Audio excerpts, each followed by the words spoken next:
Adam, on your chipping, the first thing we did was we adjusted your stance and got you a little bit more narrow. First, I'm comparing you to Tiger, and you can obviously see how close his feet are together. This is Luke Donald on the right. You can see how close his feet are. And this is Rory McIlroy.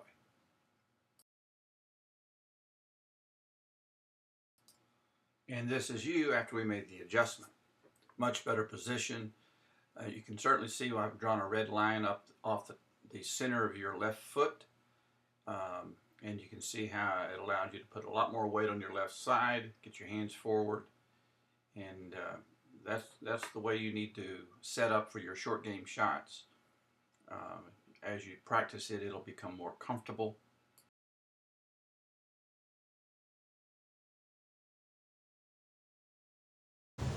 One of the things that they would all do, and I don't think there is an exception to this rule, there's very few fundamentals that there's not some exceptions, Right. is that their feet will be this close. Okay. So you got to change that. Okay. Your width is Like a regular shot. Yeah. You got to have your feet extremely close together. Square or slightly open. Slightly. Whatever is comfortably slightly to you. Okay. We're basically, in golf they talk about you want to clear your left side. Right. Well, in the short game we're almost pre-clearing it. Gotcha. So we're just getting this left tip cleared a little bit. Okay. But it also, now, the key is I need you to feel like you've got more weight on this left foot. Okay. If I'm here and then someone says, Tom, widen your stance, I just pulled weight off my left foot. Right. It's easier to have a lot of weight on this foot if this foot is close to me. It's harder to do that. I'm going to almost do it like this. So I've got to have your feet close together. I don't want you to have a vertical shaft right now. I want you to feel like you're on this left foot and your hands are in front of your left thigh so that you have some shaft length. There we go. So now we're going to take the club back and we are going to make sure that we stay on this left foot. So there's no rocking. We're going to literally, you can almost literally be a one-legged golfer for a little bit. Really lean against the wall over here. There you go. And stay on that wall. Now initially, eventually I'm going to want you to lift up and let your sternum go to the target. Right. But for right now in this initial drills, I want you to not take your eyes off the ground. Okay. Feel the shot before you see the shot. Okay? What you're learning is how to stay on this wall right here. Lean against that wall. I would like to have a little bit heavier. Come down. There is an excellent technique where it's more of a sweep. But I do believe because of your history of blading a lot, we need to not introduce that one yet. Okay. I need you to have the down, hitting it down. That's the one I want, right there. Even if you have a little feeling of hinge, that's fine. So I was going to ask, is it all shoulder turn? No, I want you to feel like you have a little hinge. Okay, let's keep working with that.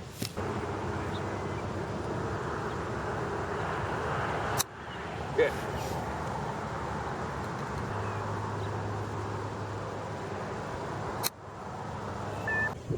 What I want to do is give you the Steve Stricker technique. Okay. A lot of people are going to get on tour that, hey, Steve, show me that shot. What do you do? You do something different. You're so good at this shot. One of the things he does is he doesn't set it on the heel. He sets it on the toe. So I want you to set your hands a little higher, and so it is almost like a putting stroke, but you're coming in through the toe with the toe a little bit. Do a rehearsal of that. So you're going to take some of the angle out of your wrist and let those. So you're going to set. Yeah. So you're setting your hands up higher. Do a couple of. It's going to brush. Now you can kind of not dig, but brush. But I'm seeing a little more play here than I want. Got the hands. Yeah, there you go. Yep. So we're going to have the heel off the ground, hands high, and just hold that. Yeah. Different feeling? Yeah, fucking solid. Hands high, heel off the ground. There you go. I think that's going to be a good one here. Oh, that's the baby shot right there. Yeah, that's the one I can't do. That's the technique for you for this one.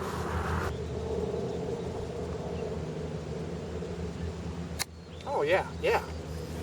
That's exactly a shot you need sometimes because maybe the pin is really close and you Right. can't get. You got to hit short of. You have to hit the fringe. Right. Let it trickle on. This is your trickle on shot.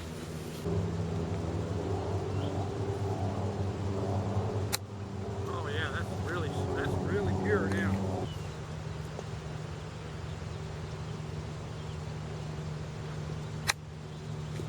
Now let's work on the same technique but different ball position. I want you to make this a back foot shot. Okay. So it's literally off your back foot, and you have a Still lot weight more forward, shot. right? Weight always a weight forward. There'd never be a shot where your weight is back.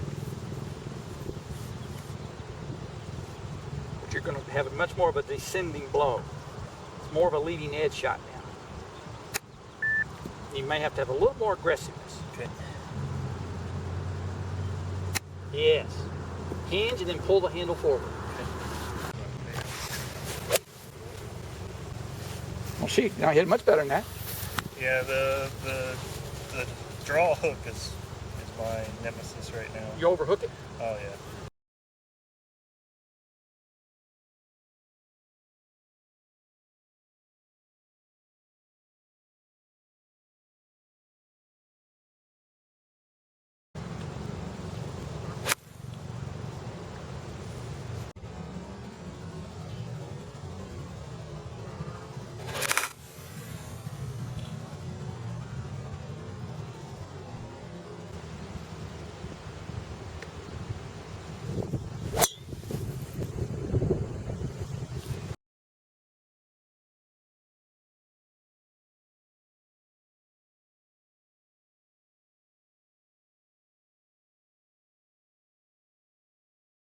Adam, on your irons, I've got you at impact. I'm comparing you to Grant Waite, and I'm seeing a good solid position in this face-on view. I'm looking for things that might be attributing to your overhook that you had mentioned that has been plaguing you some on your irons, and so I'm looking for things that would cause that. The face-on view is not revealing anything. The down the line will probably be more telling for me. But I'm seeing a really good setup here, or I mean impact position. You've got a lot of your weight on your left side, just like Grant does. So that's really good right there. So nothing there is jumping off the screen at me, identifying the cause of the overhook. I really like this position. Good extension, elbows close to each other, a good spine angle. That's just a nice position. You're not overspinning. Your back foot is still in kind of a banking position, which I like. It's not over. The heel hasn't lifted up too quickly or anything like that. So everything there is looking really good. This is the down the line view, and going to just point out a couple of things that are different between your swing than Grant's from this view. And we're looking for things that would cause an overhook. And typically the overhook is caused by having the path of your club too far to the right of where the face is pointing at impact. And so the difference, the vector, the face is pointing on a particular line, and the club's path is moving along a particular line. When the path is to the right of the face, it will curve left. When the gap between the path and the face is big, it'll be a big curve. If it's a small difference between the two vectors, it'll be a smaller curve. If you are hooking it too much, swinging it left too much, then those vectors are too far apart, and we've got to move the path vector more to the left. You're just swinging out to the right too much. So that's the geometry behind your overhook. And so we're looking at what your body is doing during your swing that would cause the club path to be too far to the right. Okay, I'm going to take Grant back to the 3 position, which is when the left arm is parallel to the ground. Left arm is parallel to the ground. His shaft is parallel to the starting red line. I'm going to take you to the 3 position, and when your left arm is parallel to the ground.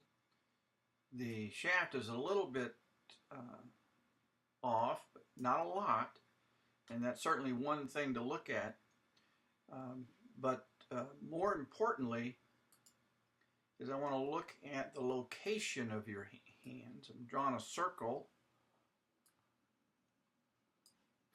around the hands, and you can see how you've taken your hands, what we call taking them deep. You've gone really well behind you. And Grant's hands are still kind of in front of his body, front of his chest. You've kind of pulled your right elbow behind you a little bit. And we're going to see what that does as you complete your backswing.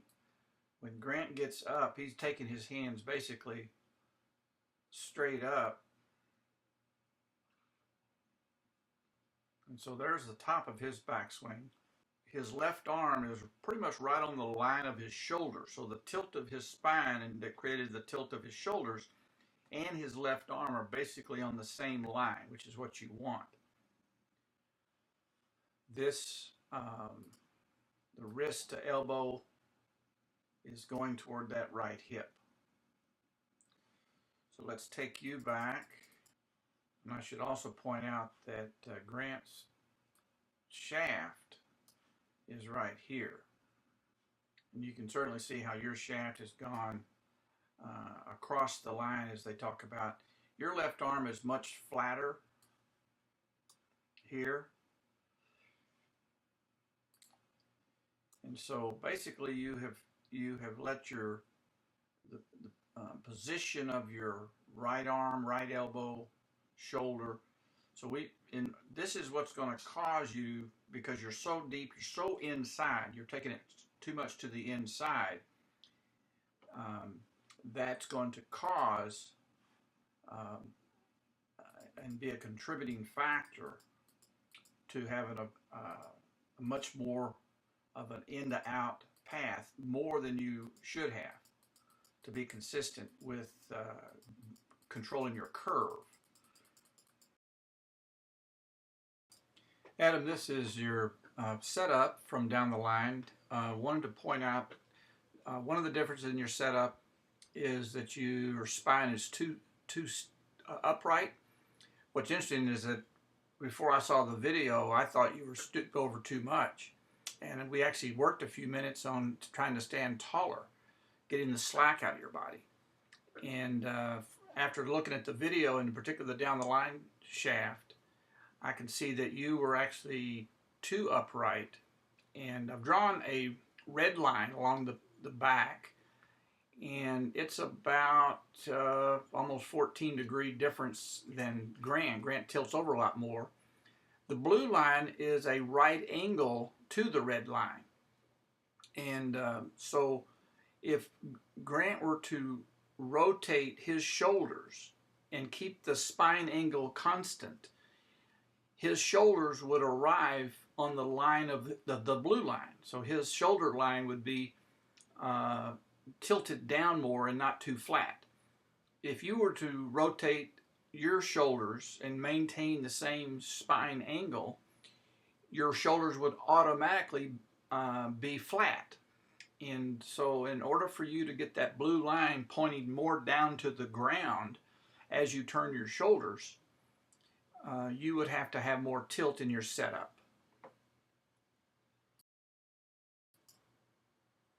Now this here shows how when you get to the top of your swing, your left arm is basically just like Grant's has, is basically followed the path of his spine angle. And so Grant's left arm is the black line, is pretty close to his blue line, and it's aiming much more down to the ball, so he can swing down and compress the ball and take that divot after the ball. Your left arm is parallel to your blue line, but it's going to come in very shallow. You're going to hit a lot of thin shots. and you would also swing out too much. So you would have, your path would be too far to the right, causing overhooks, and you would not compress the ball as well because you would be coming in too shallow with that setup. So it becomes clear to me that in order for you to reshape the geometry of your backswing and have a different geometry at the top of your backswing, you would have to start with a slight adjustment in your setup. You would have to completely change the way you set up so that you have a little bit more spine angle. So going forward, in order to change your ball flight, your overhook ball flight, you would have to change your setup and your backswing. And that's not an easy task. It would take some real work on your part to get comfortable with that. And certainly if that is something you wanted to tackle, then we can do that. But those would be the obvious adjustments you would need to make, is to get is to start changing your setup. You probably would need another session to get started with me in order for me to kind of lay out the game plan for how to make this change, and to get a pair of eyes on you as you work on your setup, and I video you, and so we get some confirmation that you've made the change with some video. But your improved driving has certainly increased everything. But I think in order for you to reach your ultimate potential goal, and I'm talking about becoming a 5 handicapper or less down the road, that is certainly within your grasp in terms of your skills. But you would not be able to get there with that backswing. You would have to change your approach shot pattern, and not have that overhook. And so that would require some work on your part. You probably wouldn't own that change for 6 months, but during that 6 months you would need to work on it until it became part of your DNA. But that is an obvious change that you would need to make in order to really take it deep. Now you're going to start shooting lower scores simply because of your improved driving. But the next step would be the iron. So you may want to get comfortable with the driver adjustments, and then maybe down the road go back and let's work on those irons. Now here we are with the driver. This is before we made a ball adjustment.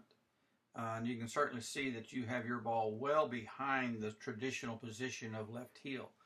Probably in your mind, when you look down at that golf ball, it feels like it's left heel, but it's almost basically the center of your stance. And so you had definitely a low hook or a block. It's easy to block a ball to the right with this back position. Your club face doesn't have time to square up. And if you were to quickly manipulate your hands to try to fix that, then you would have an overhook, because you can manipulate the face with your hands on the downswing, but it's hard to manipulate the path with that ball position. Your path is still going to be extremely too far to the right. And if the path is too far to the right, and the face is closing at a standard rate of closure, it's going to be a straight right block push. And if you subconsciously manipulate that face quickly with that same outward path, then it's going to start on the target line, but have a big low hook on it. So it was obvious that we needed to change your ball position in order to improve your drives. All right, now on the right is your new ball position. Dramatic difference. And that position allowed you to really get behind the golf ball. It softened the path, it almost forces a full extension into the ball. It gives the club face more time to square up naturally without having to subconsciously try to manipulate the face so that it starts straight. It'll just be more square naturally in that position. I teed it up higher so that you could hit up on the ball, which reduces backspin and gives you more carry. And as we noticed, you hit it 40 yards further with this ball position. Now, one caution: you have to practice this, and you've got to do it with confidence that you're repeating the same thing.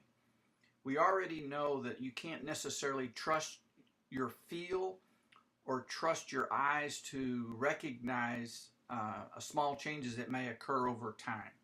You probably didn't think that your driver position was at the center of your stance on the left. It may have felt like and looked like it was on the heel. And so your new ball position is, I have literally put it on your left toe. And you need to make sure that you're doing it that way each time. So when you practice your driver, put down a club, get some training sticks, put something down to form a little grid, a practice grid, so that when you hit balls, you know it's where you want. If you're hitting off turf, I would go ahead and tee up 2 or 3 balls in a line. Then you can use the natural line of the golf balls to show you where the line is. So do something that confirms in your mind that every swing is the ball is in the same exact spot. I don't want any variation there. It's going to have you hit 2 balls with 1 adjustment, Okay. and then I may not even talk about it. Okay. I just need to see it, and then I want you to be committed to going back to what you were doing. Okay. I need to set that up. I want you to just experiment with 2 shots. I want to tee them both up Okay. before you do it, because I don't want there to be a lot of time in between. Intentionally higher than my normal tee? Potentially higher and off your left toe, Okay. where you're going to be really behind the golf ball. Yeah. You're going to be swinging up. You're trying to hit it over the left center field fence Okay. for a home run. You're intentionally thinking, I'm going to hit this sucker high. I want you more this way. More this way. You want it outside my foot? Right now, if I drew a line between both these balls, it would still be right here. Oh, okay. So I'm wanting it to be on your left toe. It's an exaggeration, Okay. but I don't want to be cute. I don't want to be around the margins. I want to be to the far side. This is probably too much. But I just need to see how that changes the geometry of your swing. You just make up a swing that hits that ball.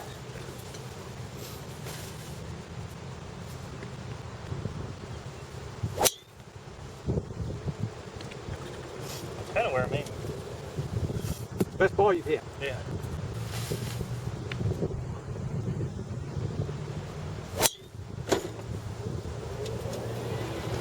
I don't have to start doing that on the courts. Yeah, you have. As soon as I saw you hit your shots, I See said, much here? "Oh, wait." See, first of all, if you think about what causes a hook, is the path is too far to the right of the base. Here's our arc. Think about the tangent. Here's the radius into the arc. Here's the tangent of that. As you make contact further behind the slope point, the path is more to the right. You had it so far back that it created a 2 outward path, which is going to cause a hook if your face is on the target line. So you had this path and this face causing an overhook. Gotcha. So I needed you to have a path that is more square or even left, somewhere closer to this spot than this spot. So I had to move the ball up. I also wanted you to hit up. Hit up. For every degree that you hit up, it automatically creates a 1 degree leftward path. Okay. So you had too much rightward path, and it's also de-lofted. The club is more de-lofted back here, so it's going to be low and it's already at 9.5. So optimal distance comes when you have a 3 or 4 degree upward path. You had probably a negative angle, so I need you to get behind that sucker and just kill it.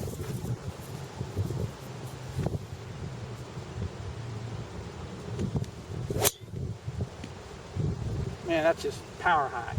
Yeah, it's a lot higher and further than I've been hitting. You don't want to go rolling through those fairway bunkers. I want you carrying over them. Fly over those suckers.